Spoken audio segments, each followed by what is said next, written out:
Соглашение о взаимодействии и сотрудничестве подписали сегодня Государственная инспекция труда Республики и Объединение организаций профсоюзов Ингушетии. Так, стороны обязуются взаимодействовать и сотрудничать в целях обеспечения соблюдения и защиты трудовых прав и свобод граждан, включая право на безопасные условия труда, использовать при этом все имеющиеся у сторон информационные, правовые, научные и организационные ресурсы. Они будут осуществлять государственный и общественный контроль за соблюдением трудового законодательства, взаимодействовать по вопросам контроля и надзора в вопросах выплаты заработной платы, координировать деятельность по учету и расследованию несчастных случаев на производстве. Очень интересная команда в профсоюзах, у них интересные идеи. Они у нас немножко, можно сказать, родственные организации, в том числе, учитывая, что мы стоим на защите прав трудящихся. Это основная наша задача.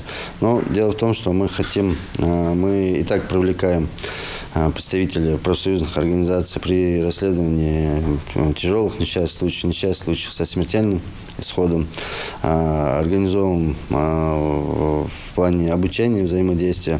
Но эта вся работа будет уже более масштабная, более объемная в этом направлении. На сегодняшний день у нас около 15 тысяч членов профсоюза, 9 отраслевых профсоюзов и профсоюз Государственного университета Республики Ингушетии тоже с нами подключился, и мы активно вместе работаем.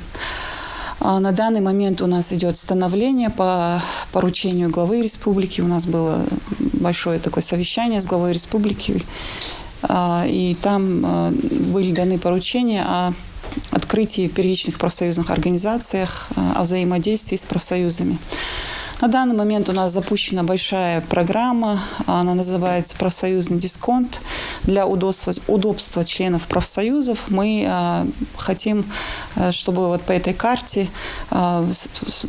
члены профсоюза получали скидки. То есть в любых организациях, которые нужны для наших членов профсоюзов, мы там заключаем соглашение. Помимо этого, летом мы также планируем поставлять овощи, фрукты по низкой цене для членов профсоюзов, то есть в отраслевые профсоюзы. Ну и также, конечно, у нас действуют скидки в профсоюзных курортах для членов профсоюзов. Это уже круглый год.